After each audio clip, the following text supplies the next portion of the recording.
This looks like an RODI cartridge, but it's not. It's not even for an RODI unit. It's for your aquarium. This is the Metasorb high capacity metals absorption cartridge for aquariums.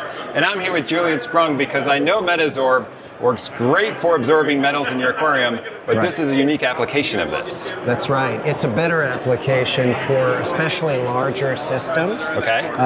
It's an easy installation. The current format of Metasorb in a pouch works very well, but Aquarius had to come up with a way, where are they going to install that in their system where you get the most contact time of the water going over the pouch. Whereas this format is easy for people to understand in any simple filter housing made for a standard 10-inch pleated filter. Okay. So what the makers of Metasorb polymer have done is they've bonded the polymer onto the pleated cartridge. Okay. And then we can put this in a simple filter housing or in our own Phospan Reactor 550 with an adapter. So you can use this reactor, or if you have the other RODI looking reactors out there, you can use that. That is correct. And you can hang this off the side of your tank, run a pump to it. Right, or on the side of the sump if you have a sump under your aquarium. Side of the sump. Okay. You connect it to a pump, the water goes into the reactor, circulates around the pleats, goes through the pleated cartridge, so you have continuous contact. There's no bypassing the polymer, and then it flows back to the system. Now, is this something that I say, hey, maybe my corals are bleaching, maybe it's a heavy metal, I'm just going to go ahead and put this in, or is this meant for continuous application? Well, here's the thing. Nowadays, people are testing their water by ICP analysis frequently. Sometimes they will encounter an excess of heavy metals, which can come from corroding magnets, a heater or a pump failure. It's a lot of possible sources. Could come from their top-off water or even possibly from a salt mix. Okay. I mean, addition of food sometimes produce heavy metals accumulations. Using a filter like this when you need to makes sense. If you can run it continuously, but the downside of running it continuously is that you are going to be pulling out trace metals or trace elements as well. Okay. So you really, I think, want to focus on using it when there's a problem. Okay. And the capacity is very high. It actually absorbs, I think we have on the cartridge here 1,000 parts per million, just a minute. And can you just rinse it off and reuse it? Do you have to revitalize it? Yeah, it's 1,000 parts per million per 100 gallons. And problems with heavy metals are usually in the parts per billion, not parts per million. So you can imagine this thing can last a very long time. Okay. Once the metals are absorbed, there's not a way to regenerate it. Pitch and get just, it just has the capacity. You can continuously use it, or take it off, rinse it with tap water, and then use it again whenever you need it. Okay. Yeah. So that's one instance of something going wrong in your tank. You have to react to it. You've got an air bubbler behind me here as well, but this is battery powered, but I don't need to put a battery in it like a AA. Correct. And it's a plug-in air pump that has a lithium-ion battery in it. So plug it into the wall. Plug it into the wall. Okay. You can have that, an air stone in your aquarium, and when the power goes out, it continuously runs. You have two modes. There's a continuous mode and an intermittent mode. On the continuous mode, I believe it runs about 12 to 15 hours. On the intermittent mode, you get a full day of operating without mains power. On and off. Right. So some of the viewers of this video will remember I gave a lecture years ago. It's available online, talking about being prepared in the event of a hurricane, natural disaster, power outages. And this is just a simple little device that can help you save your fish. Okay. Whether you have it plugged in continuously or just that you have it available if there's a power outage. As long as it's fully charged, it'll keep your system going. And I don't have to keep up with AA batteries or whatever. It's got the battery in there in the charger. Just leave it plugged in and let it do its thing. And very simple to operate. There's only one button, and you go between either mode. And that's it. And that's it. How often would I need to replace it? If I haven't used it in 2 years, should I replace the battery? There's no battery replacement, but you should keep it plugged in to charge it. Okay. So there's a mode where you're plugging in and it's actually running, and there's a mode plugging in where it's just charging, if you will. And when it's running and plugged in, it is charging as well. Okay. So simple as that. You should keep it charged. Yeah, no, I just have that just in case. Exactly. All right. You can also use it for transporting things. And I've done this. So if you're on a road trip, you're going 5 hours, you've just been to Reefstock, right? Or Reefapalooza or any of the shows. And instead of, if it's a large coral, instead of it having it in a bag, you can have it in a bucket and just have an air stone going and it'll be fine. Or if you're fishing, you want to keep the fish alive, or you're collecting fish when you're on a vacation somewhere, you've gotten your permit to collect the fish, right? And you go with your collecting net and whatever you catch while you're on the beach. It has a little clip on it and show you hang it on the side of the bucket. And it just and runs. Then and it runs. Awesome. Trade shows are a big deal, but sometimes it's the little things that catch your eye and can make a big difference on your tank. I'm here with Julian to talk about the new and updated addition to the Veggie Mag. Julian, hi. Tell me why I should be so excited about this. Well, Veggie Mag is one of our most popular products. Magnetically coupled sea veggies feeding device. But over the years, we've had a number of hobbyists point out to us that, gee, the white clip is very noticeable to them. And they wondered, could we make a more stealth version that would blend in with their black background? And naturally, we can. So for those few hobbyists, I did a production run of these stealth mode clips. And my injection molder also took the opportunity to say, hey, why don't you go the opposite direction and do something more neon? And I said, well, I don't know if anybody would be interested in that, but we can see. Probably lots of people in southern Florida like the neon. Yeah. So currently we do have the stealth mode in stock. Okay. And for now, it has the flexing part in white, so it's black and white. It makes it certainly less noticeable than the solid white one. Sure. But we will eventually produce an all black one. Okay. And, so black magnet, black clip. Yes. Blend in with the tank. Blend in with the tank.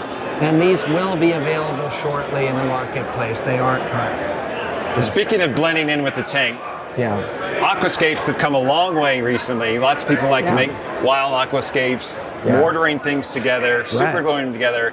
But then you see those joints. Yes. And you have this new product here, you were showing me this, where you can totally hide the joints. But here's the catch, don't roll it on yet, because how you apply it is what got me. Talk us through that. Right, yeah, for years there have been people using oolitic sand or crushed oolite rock to hide the joints. They'll put super glue gel there or epoxy, and they'll press the sand there. This is not what this is about. What we're doing is utilizing a technique that I only became aware of last year. I had seen people building beautiful aquascapes using Marco rocks, using our stacks, which is produced by Marco Rocks for us.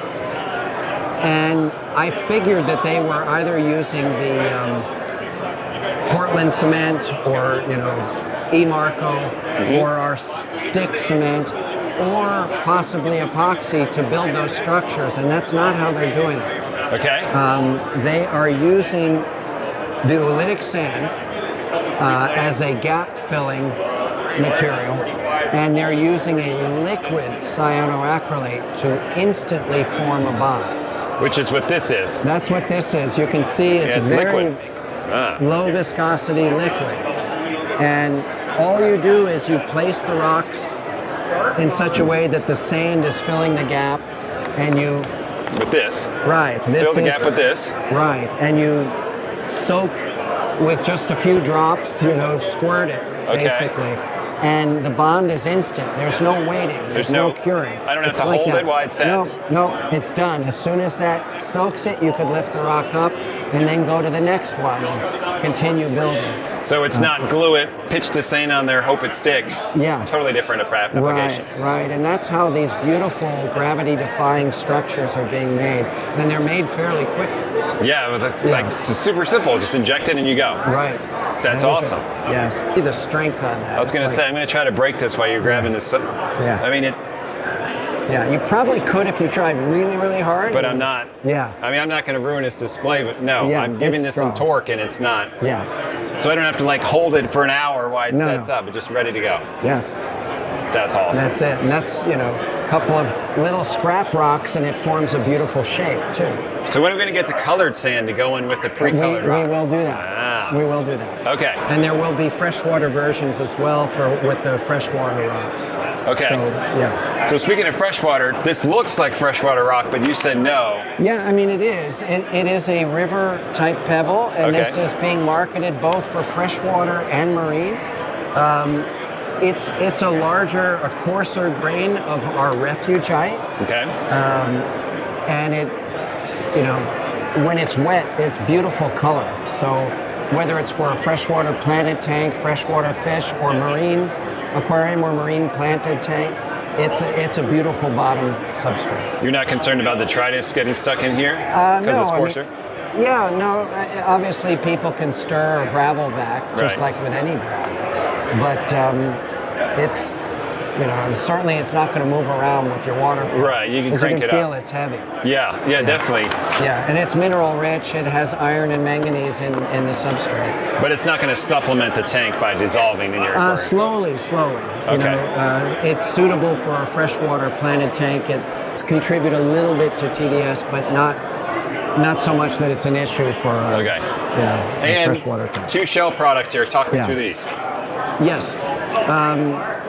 It's a fossil shells that we've sourced in Florida, believe it or not. So it's ecologically great, available. This is a calcium carbonate material that makes it suitable either for a cichlid type tank that like high alkalinity or a marine aquarium. It forms a beautiful bottom media, like you said, if you like shell type Like the bottom. look. And it slowly dissolves, so it contributes to the carbonate hardness. That does increase the KH of the water. Okay. And we Yes. have a smaller kind of And there's a pre-crushed. smaller version that almost looks like, the aragonite type sand, but it's calcium carbonate and finer, Okay. suitable also marine or freshwater. Awesome. All And right. So the names, you got that. This one is Shelly Beach, and that one is She Shells, playing on the old. Seashells by the seashore. See if you can say that 3 times fast. Julian, polyp power. I'm guessing this is a coral food. Yes. And just open this thing up. It is super, super fine. Yes, it is. What's the application for this stuff? Well, in that fine size, also the actual buoyancy, the weight of it. This is a food that's designed to circulate in the aquarium for long periods of time. Okay. So it's suitable for all corals, stony corals or soft corals. And by circulating in the water for longer periods of time, it stimulates a feeding response and is available to them for a longer period of time. So it's a broadcast feed. It is a broadcast feed. Of course, you can target feed with it, but the idea was to, for example, you could put it in an auto feeder and have it drop into our mag feeder ring. Yep. And it gets soluble, dissolved in the Right. water and then gets broadcast. Dispersed around. It's an automatic way of feeding. Yes. Too small for fish, though. They're probably not. Most fish in your tank I think, are gonna. fish fry, people could use that probably in the freshwater hobby more where you're raising fry. Okay. This would be a good fry food. But it is, definitely too small for the regular fish to be eating. So this is a smaller coral food that's neutrally buoyant. Great for SPS corals. And LPS corals do feed on small, fine particles as well. They trap it on their mucus on the surface and draw it in. So really for all corals. Okay. Think of sea fans, gorgonians as well. because they're feeding from the water column. Right. Even Tubastrea. So if you could almost continuously feed or mix this in with your pellet feeder and feed your corals when you're feeding your fish. At the same time, yeah. Ah. Yes. Now that I'm going to give it a try. Give it a try in your auto feeder. Okay. And use the ring. Use the ring. Yes. Everyone likes the ring. Of course. That was a horror movie, Yeah, right.